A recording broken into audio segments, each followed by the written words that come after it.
Hey everyone, welcome back to my channel. My name's Leanna if you're new, and today I'm going to be drawing for the first time in many years. Recently I made a video where I went through my old AP Studio Art portfolio from high school and it was really cringy, but it made me want to draw again. So I guess that's what we're doing today. I'm very impatient. So when I start a drawing, I definitely want to finish it in one day, which is not good because you're supposed to take your time on art.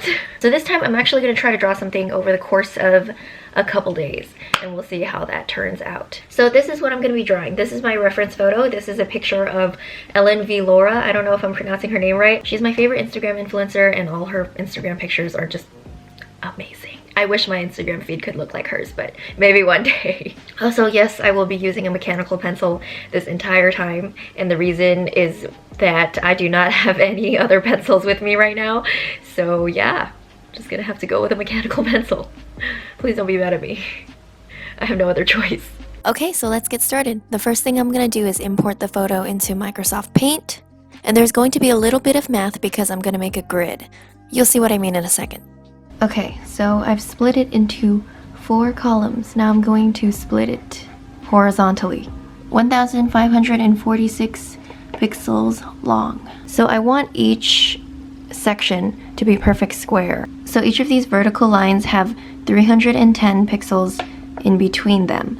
So therefore I am going to count 310, then another 310, then another 310. So now I've put in those horizontal lines, and each little section is a perfect square, and at the bottom these squares are actually not perfect squares. They're a little bit rectangular, but that is okay because it's super close, so I don't think it matters that much. So now the next step is to transfer this grid onto this paper. So this drawing pad is 11 by 14 inches. On the photo, I have 4 by 5 squares. So what I did was do 11 divided by 4, which is around 2.75 inches. And that is how I knew to make 2.75 by 2.75 squares. And in the end, we have a 4 by 5 grid, which is what we wanted. What I usually do when I draw people is make a smaller grid just for their face so I can get really accurate with the details. But I guess this time I was just feeling lazy or a little bit crazy or something, and I wanted to see what would happen if I didn't. So I just went with the big 4 by 5 squares. And you will see how that turned out in a bit. And so I hesitantly started drawing, and this whole time I'm thinking, oh no, I forgot how to draw and this is gonna be embarrassing. But despite the shaky start, I picked it up and did okay in the end.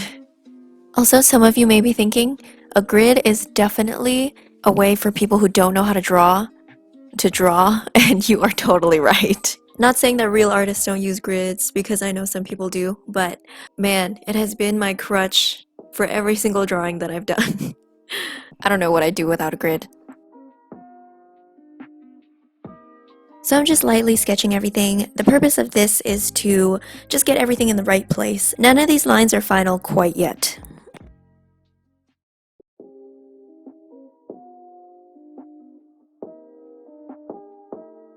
After getting a sketch down, I think it's finally time to erase those guidelines. Ideally, I would have them until the very end, just so I can have those training wheels the whole time. But the more you draw on top of them, the harder they will be to erase later. So it's best to get rid of them ASAP. So here I'm going in and filling in the gaps that erasing the guidelines made in the sketch, and basically just redrawing everything to look a little better. Especially the face, because the face was just not looking good initially, but it's looking a little better now.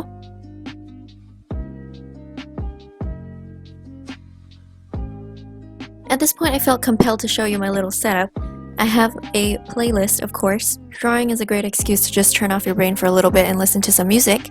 I listen to popular rap music that everyone listens to, and also Chinese music that no one my age listens to. I don't really bother separating the songs into their own separate playlists. One second you have a really energetic rap song, and the next second you have a Teresa Tang classic, and it's very jarring, but also I like it, so what you gonna do? If for any reason you're interested in what I listen to, I will leave my Spotify in the description.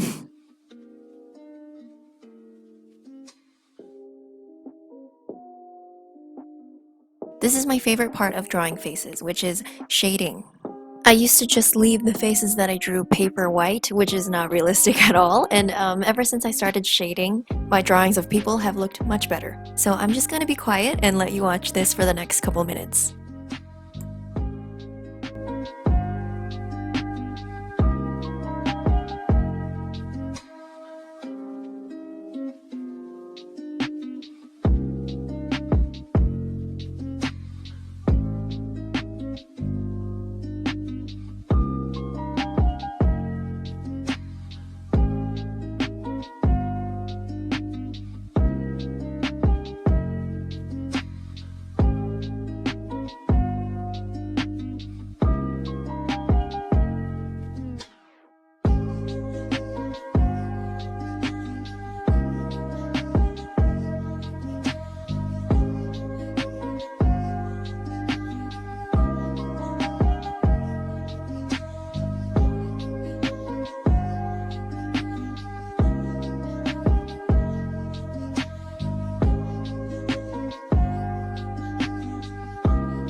And all of a sudden, it was day 2. The primary goal of the day was to finish up her face and her hair and just add in those fine details and get the shading just right. Drawing hair has always been quite a challenge for me, but I did the best that I could, and sometimes that is all you can ask for. And my camera died. All I did for the rest of day 2 was color her top, which I decided was going to be quite difficult because in the photo it is pure black and nothing else on her is that black. I didn't have a pencil with darker lead, so I was just going to have to color really hard to communicate that her top was black. So on day 3, the goal was to just finish shading her skin and also finalize how the hair was gonna look. I didn't want to color it too much because then it would look like she had black hair, which she doesn't. So I tried to mimic the dark and light parts of her hair in the picture to ensure that it still looks like she's a bleach blonde.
So I decided to start on her coat, and not gonna lie, at this point I got pretty bored because once I finished the face, everything else is just really tedious, but it was pretty satisfying seeing it come together nonetheless. Now I got her top to be pretty dark, but it wasn't dark enough, so I decided I would go back to it later. So in the original photo, the coat is red, and it is darker than her hair, but lighter than her top, so that determines how dark I'm gonna make the coat. And then I spent some time on her arm that was peeking out from her sleeve because I honestly forgot that I was supposed to draw that as well. So I started focusing on the left side of her coat first. And although it wasn't as fun as drawing the face, I gotta say that it was pretty fun drawing the folds of the fabric. And I made sure to color it in dark enough so that it appeared that it was a little bit darker than her skin color, yet lighter than her top.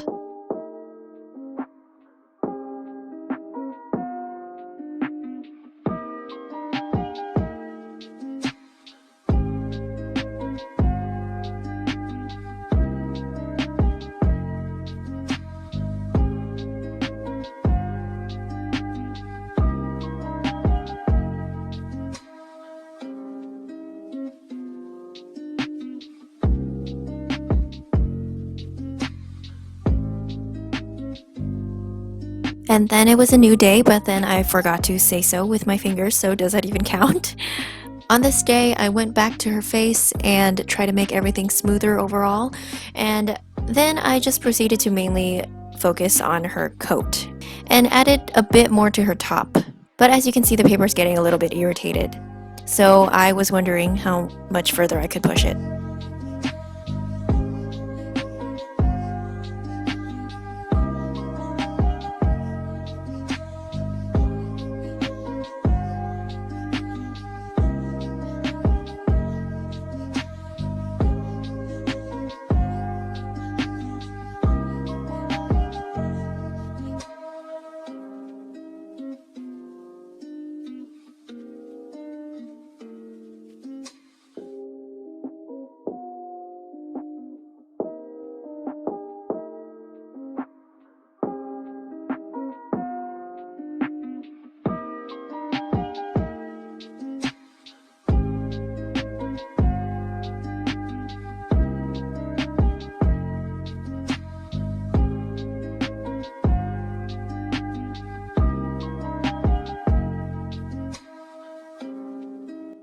I spent some time contemplating whether or not I wanted a background, or specifically if I wanted the background in the picture.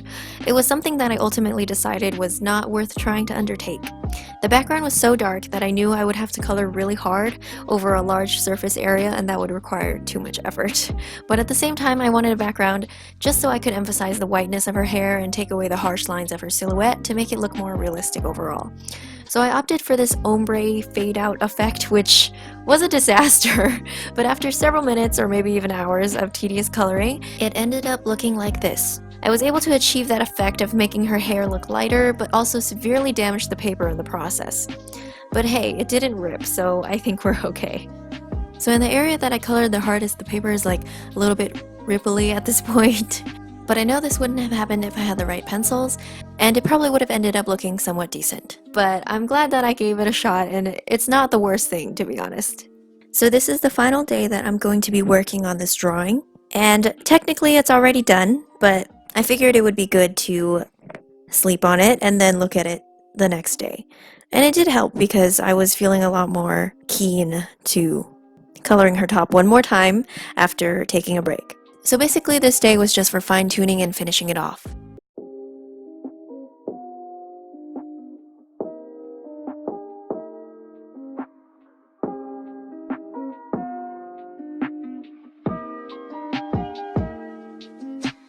Okay, let's see what we're working with.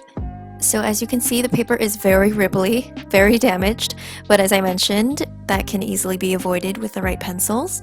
I'm not going to put it side by side with the original because then you'll be able to tell how off it actually is, but I'm just going to say that if someone showed me this drawing and asked me who it was, I would successfully be able to say it's Ellen V. Laura, this girl I follow on Instagram. So I think I did okay, but it's definitely kind of off from the original photo. I did have a lot of fun drawing this, and I think it's a pretty decent first time in 3 years drawing. But yeah, let me know what you think. Anyway, that's it for today. Thank you so much for watching. I hope you enjoyed the video. If you did, please like and subscribe, and I will see you next week. Bye!